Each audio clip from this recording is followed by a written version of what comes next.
오늘은 종료주일입니다. 우리가 종료주일에 가장 인상에 남은 것은 예수님께서 나귀를 타고 예루살렘에 입성하실 때 사람들이 겉옷과 나뭇가지를 길에 펴고 호산나 다윗의 자손 하면서 찬양하는 장면입니다. 물론 그 이후에는 이제 극심한 고난이 시작되지만 그 순간만큼은 찬양과 기쁨이 넘치고 있습니다. 우리는 예수님의 십자가의 길을 생각하며 호산나를 외치는 당시 사람들 속으로 한번 들어가 보려고 합니다. 이 호산나라는 말은 시편 118편 25절에서 유래합니다. 우리 한음성으로 함께 보겠습니다. 여호와여 구하옵나니 이제 구원하소서. 여호와여 우리가 구하옵나니 이제 형통하게 하소서. 아멘. 호산나라는 말은 지금 구원하소서라는 의미인데 여기에 메시아 대망 사상이 들어가 있습니다. 그래서 이스라엘 사람들은 예배의식 때 이 낱말을 낭송하곤 합니다. 그래서 예수님이 예루살렘에 입성하실 때 사람들이 호산나라고 찬양을 하면서 예수님을 영접한 겁니다. 즉 우리를 구원하러 오신 예수님에게 아주 딱 맞는 그 찬양입니다.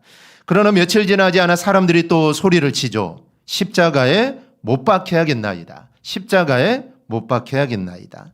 그러면 호산나를 외쳤던 사람, 나를 구원하소서, 우리를 구원하소서라고 호산나를 외쳤던 사람과 십자가에 못 박혀야겠나이다 라고 외쳤던 사람들, 여러분 이 사람들은 같은 사람들일까요? 아니면 다른 무리들일까요?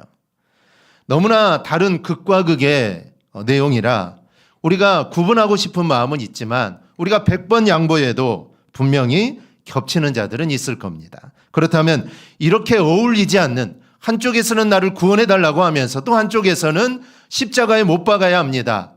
나를 구원하소서, 며칠 지나 십자가에 못 박아야 합니다. 이 둘의 외침은 우리에게 무엇을 이야기해 주고 있습니까? 이 호산나라고 외쳤던 사람들은 분명히 나귀를 타고 예루살렘에 입성하시는 그 예수님을 보고 외쳤습니다. 그렇다면 십자가에 못 박으소서라고 외쳤던 사람들은 누구를 보고 외쳤을까요? 그들 또한 안타깝지만 똑같은 예수님을 보고 외치고 있습니다.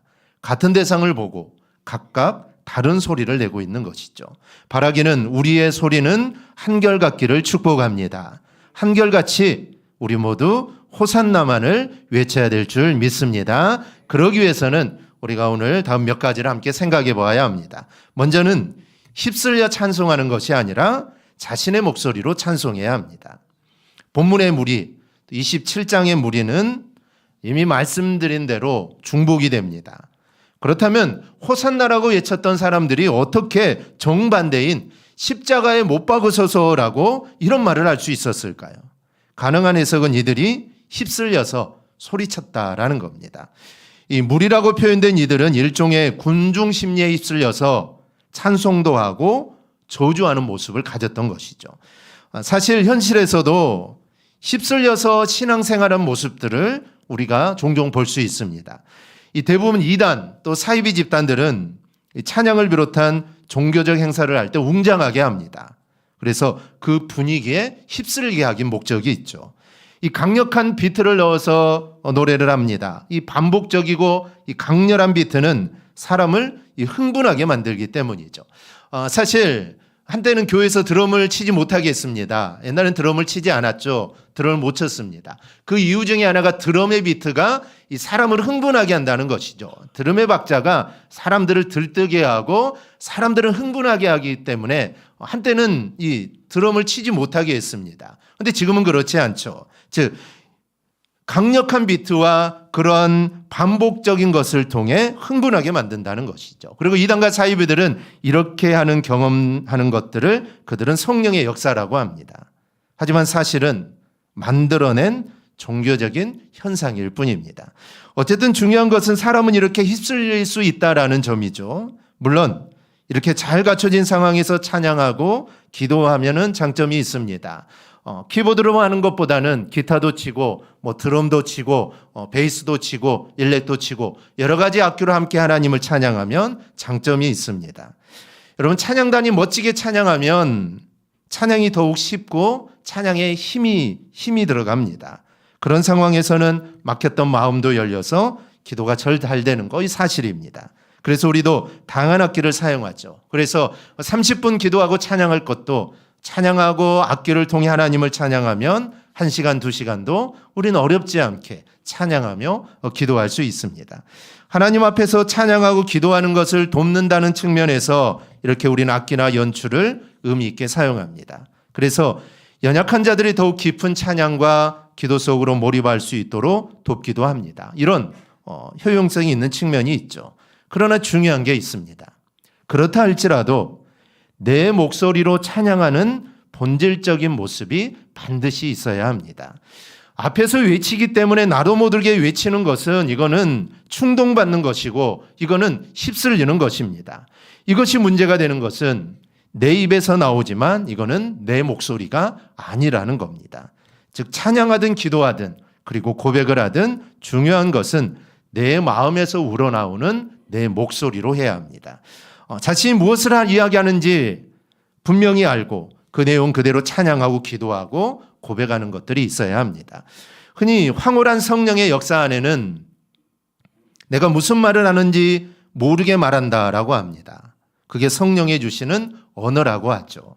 그 예로 이 변화산에서 예수님의 제자들이 무슨 소리를 하는지 모른 채 말을 하는 것, 그리고 오순절 성령 강림 때 사람들이 방언한 것을 제시합니다. 그런데 성경에는 또한 강조하는 게 있습니다. 이 고린도전서 14장 19절을 보면 그러나 너 교회에서 내가 남을 가르치기 위하여 깨달은 마음으로 5마디 말을 하는 것이 1만 마디 방언으로 말하는 것보다 나으니라. 즉 못 알아듣는 1만 마디 말보다는 깨달은 마음으로 5마디 말하는 것이 더 낫다라는 겁니다. 여러분 자신의 분명한 의식 속에서 하나님과 예수 그리스도를 찬양하고 고백해야 합니다. 그리고 여러분 기도해야 합니다. 그래서 방언의 은사에는 항상 이 통역의 은사를 이야기합니다. 그래서 성경도 방언을 이야기하지만 방언으로 끝나는 게 아니라 통역의 은사를 이야기합니다. 그래서 내가 하나님께 방언으로 기도하지만 그 기도하는 내용이 무엇인가 내가 알 수 있는 통역의 은사도 우리는 달라고 기도해야 합니다. 그래서 우리가 방언으로 1시간, 2시간 많이 기도하지 않습니까? 우리가 많이 기도하지만 또 그 가운데서도 내가 기도한 내용이 무엇인지 정확히 알 수 있는 이 통역의 은사도 하나님께 달라고 기도하는 게 필요합니다. 이 황홀경이라는 게 있을 수 있습니다. 하지만 신앙 선명한 고백과 찬양이 동반되지 않는다면 그 황홀경은 사실 우리에게 유익이 되지 않는다라는 것을 우리는 알아야 합니다. 즉 자신의 마음에서 나오는 분명한 자신의 목소리가 있어야 합니다. 앞에서 가고 뒤에서 따르는 무리들이 서로 시너지를 받으면서 호산나를 외칩니다. 오늘 우리도 똑같이 예수님을 향하여 호산나라고 외치며 우리는 찬양합니다. 그러나 그 가운데서 분명한 자신의 목소리로 호산나라고 외쳐야 합니다. 여러분 휩쓸려서는 안 된다는 것이죠. 휩쓸리면 나중에 이 예수를 십자가에 못 박아야 한다라고 외칠 겁니다. 왜냐하면 내 목소리로 호산나를 외치는 게 아닙니다. 앞에서 호산나라고 외치니까 거기에 휩쓸려서 나도 호산나라고 외치기 때문에 또 누군가가 예수를 십자가에 못 박아야 한다고 하니까 또 거기에 휩쓸려서 그래 예수를 십자가에 못 박아야 한다고 외치는 겁니다. 하지만 내 목소리로 내가 호산나를 외치는 자는 예수를 십자가에 못 박아야 한다라고 절대로 외칠 수 없습니다. 내 목소리가 있기 때문이죠. 그래서 우리는 휩쓸려서는 안 된다는 것이죠. 다른 사람에 따라서 해서는 안 된다는 것이죠. 내 목소리로 내 의지를 가지고 찬양하며 기도함으로 우리는 나아가야 합니다. 이 사람들이 많으면 휩쓸리게 됩니다. 사람은 분위기에 휩쓸리기가 쉽습니다. 우리는 사람이나 또 분위기에 휩쓸려 주님을 높이는 게 아니라 나 자신의 마음에서 우러나오는 믿음으로 우리는 외쳐야 될 줄 믿습니다. 주님은 이러한 호산나를 들으시고 기뻐하시는 겁니다. 함께 어울려서 앞사람이 호산나라고 외치니까 나도 호산나라고 외치고 앞사람이 찬양하니까 나도 거기에 휩쓸려서 그냥 찬양하는 것이 아니라 정말 내 의지를 가지고 내 뜻을 가지고 호산나라 외치고 하나님을 찬양하고 하나님께 기도하기를 원하십니다. 그리고 그런 찬양과 그런 외침과 그런 기도를 우리 하나님이 기뻐 받으십니다. 이 둘째는 예수님께서 우리를 죄와 사망에서부터 구원하신다는 것을 호산나라고 외쳐야 합니다. 예수님이 가신 길을 우리는 분명히 알아야 합니다. 우리가 예수님을 찬양하는 것은 예수님이 우리를 구원하시는 하나님이시기 때문에 찬양을 하는 겁니다. 특별히 호산나라는 말 자체는 이미 말씀드렸듯이 지금 구원하소서라는 의미가 있습니다. 예수님께서 지금 예루살렘으로 승리의 입성을 하십니다. 그런데 그 승리의 입성은 어떤 승리의 입성입니까? 바로 우리를 죄와 사망에서 구원하시는 승리의 입성입니다. 그래서 우리가 외치는 호산나는 구원의 주님께 드리는 찬양이 반드시 되어야 합니다. 당시 사람들은 왜 호산나라고 외쳤을까요? 그들 사이에는 메시아에 대한 대망 사상이 있었습니다. 즉 이스라엘만을 독립시키는 것을 전제로 한 이 메시아를 기다리고 있는 것이죠. 그래서 그들이 지금 외친 우리를 구원하소서라는 이 말은 상당 부분 로마의 지배에서 벗어나 이스라엘이 회복되는 것을 의미한다라고 볼 수가 있습니다. 사실 이들은 예수님에게만 이런 관심을 갖고 반응을 보였던 건 아닙니다. 예수님이 오시기 전에 오랜 세월 동안 사실은 여러 명의 메시아가 있었습니다.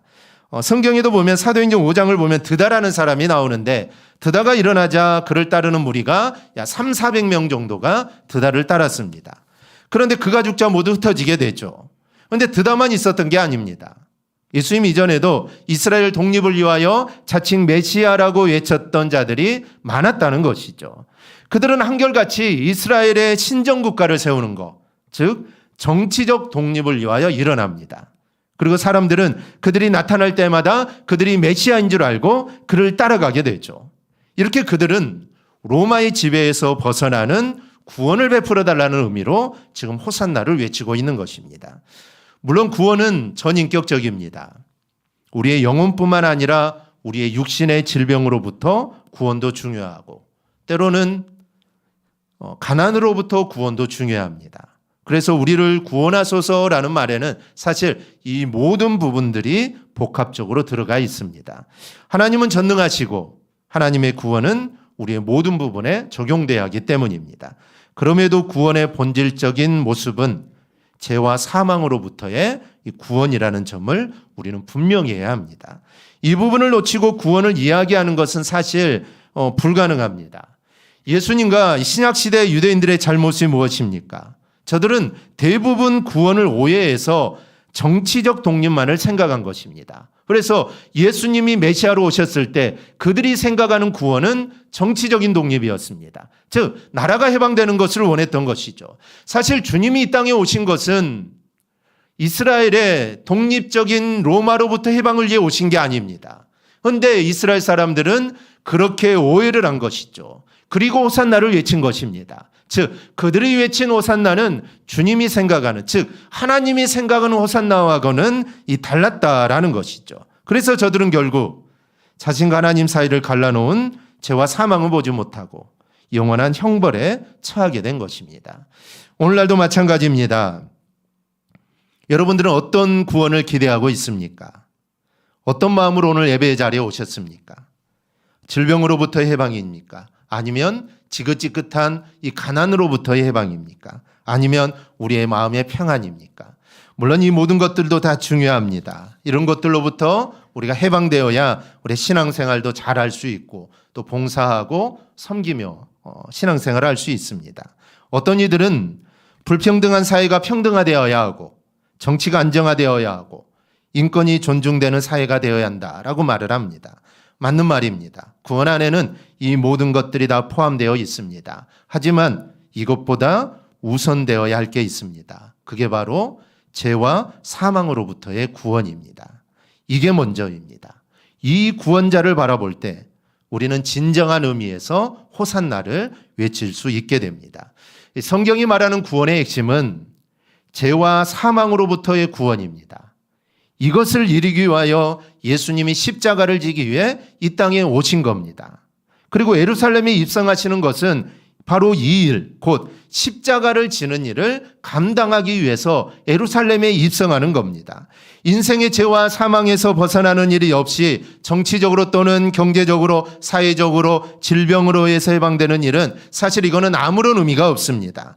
우리가 집중해야 할 것은 십자가의 구원입니다. 그리고 그 구원을 바라보며 우리는 호산나를 외쳐야 합니다. 남들이 어떤 의미를 가지고 호산나를 외치든, 남들이 어떤 생각을 가지고 호산나를 외치든 우리는 거기에 관심 갖지 말고 나는 오로지 십자가를 통해 나를 구원하시는 그 주님을 바라보며 우리는 호산나를 외쳐야 될 줄 믿습니다. 이렇게 외치는 자가 오늘 종료주일을 맞이하여 정말 주님께 호산나를 진정으로 외치는 자의 모습입니다. 오늘 종료주일을 맞이하여 정말 우리가 이런 마음을 가지고 호산나를 외칠 수 있기를 바랍니다. 진정한 마음으로, 그리고 내 의지에 따라서 내 생각을 가지고 우리 주님은 나의 구원자 되신다, 내 영혼이 구원받고 이 나를 구원하기 오늘 주님이 십자가의 길을 가신다라는 그런 마음을 가지고 우리가 호산나를 외칠 때 이 호산나의 의미가 있는 것입니다.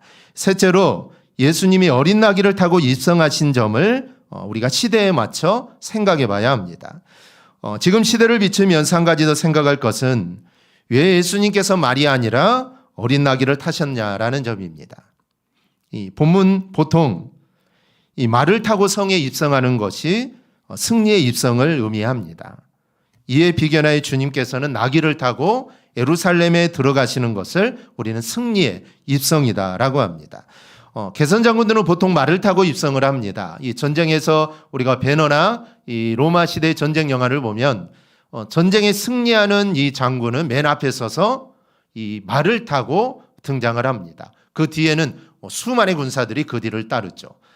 승리의 입성은 말을 타야 합니다. 여러분 생각해 보십시오. 수많은 군사를 뒤로 이끌고 정제에 승리하는 개선 장군이 나귀, 그리고 나귀 새끼를 타고 만약에 입성한다면 그거는 개선 장군의 모습이 아닙니다. 모든 사람이 웃겠죠. 박수를 치지 않을 것입니다.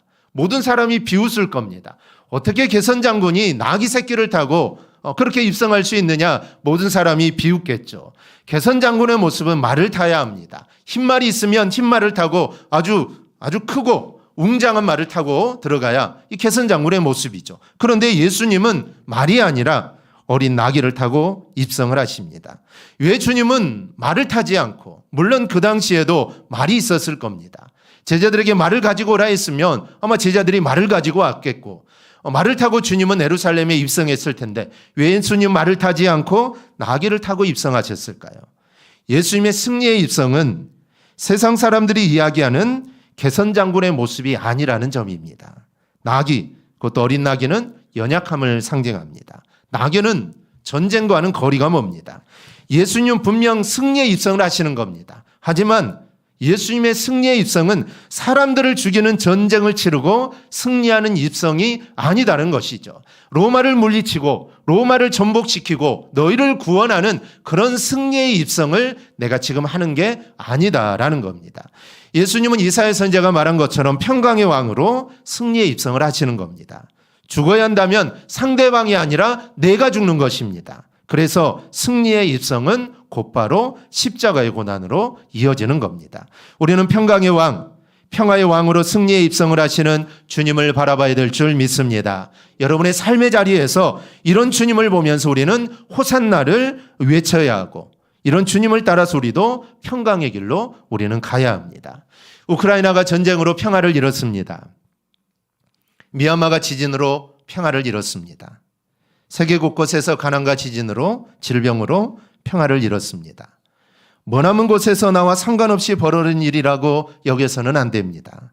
어린 나귀를 타고 낮아져서 평강의 왕으로 입성하시는 예수님의 모습은 이렇게 평화가 짓밟히고 무너진 자리에 다시금 평화가 이루어지기를 바라는 마음도 포함이 됩니다. 그리고 이 평화는 복음으로 이루어지는 평화도 포함됩니다. 지금 세상은 복음이 무엇인지 몰라서, 예수는 알지만 신앙의 자유가 없어서 평화가 없는 곳이 아직도 많습니다. 전에도 한번 말씀드렸지만 성경전서가 완벽히 번역되지 않는 언어가 지구상의 91%, 약 6,300의 언어라고 합니다. 아직 복음이 전해져야 될 때가 너무나도 많다는 것이죠. 우리는 성경이 정말 완벽하게 번역이 되어서 어디에서나 성경을 읽을 수 있고 할 수 있지만, 또 선진국들이야 뭐 자기 나라 말을 하지 못해도 영어를 하면은 얼마든지 영어로 된 성경을 읽을 수 있지만, 사실 아직 복음이 들어가지 못하고 아직 인간의 발길이 들어가지 않는 그 민족들은 사실 자기 나라 언어가 아니면 성경을 읽을 수 없습니다. 영어로 갖다 준다고 해서 읽을 수 있겠습니까? 한국말로 된, 아니면 한자로 된 성경을 준다고 해서 그들이 읽을 수 있는 게 아닙니다. 그들은 오로지 자기 나라의 언어, 자기 민족, 아니 자기 그 족속, 자기 부족의 언어로 성경이 번역이 돼야만 그 성경을 읽을 수 있고, 그래야 예수가 누군지 알게 된다는 것이죠. 그런데 아직까지 성경이 번역되지 않은 나라가, 언어가 91%, 6,300개나 된다는 것이죠. 복음이 전화될 것이 아직도 많다는 것입니다. 이 말은 우리가 해야 할 일들이 아직도 많이 남아있다라는 의미도 됩니다. 그래서 우리는 그들에게 지금 구원하소서라는 호산나 찬양과 기도를 우리는 나눠야 합니다. 그럴 때 나귀를 타신 예수님은 그 찬양을 그대로 이루게 하실 것입니다. 여러분, 우리는 호산나를 외쳐야 합니다. 오늘 예루살렘을 향하여 입성하시는, 예루살렘을 향하여 나아가시는 그 주님을 향하여 우리는 정말 그 시대의 사람들처럼 우리는 호산나를 외쳐야 합니다. 그런데 우리의 호산나가 어떤 호산나인지 우리는 내 자신을 살펴야 합니다. 그리고 정말 하나님 바라시고 정말 주님이 원하시는 그런 의미를 가지고 우리는 호산나를 외쳐야 합니다. 우리 시간 한번 외쳐볼까요? 제가 하면은 여러분 따라하는 겁니다. 2000년 전에, 이건 말고, 이건 아닙니다. 호산나 하면은 이거는 이제 전주를 좀 깔아야 돼요. 그래야지 호산나 크게 나오지. 갑자기 호산나 하면은 잘 안 나오죠. 2000년 전에 정말 예수님이 나귀를 타고 예루살렘에 입성하실 때 그 모습을 바라보던 유대인들, 야, 우리를, 어떤 이들은 야, 우리를 로마에서 해방시키기 위해 왔구나.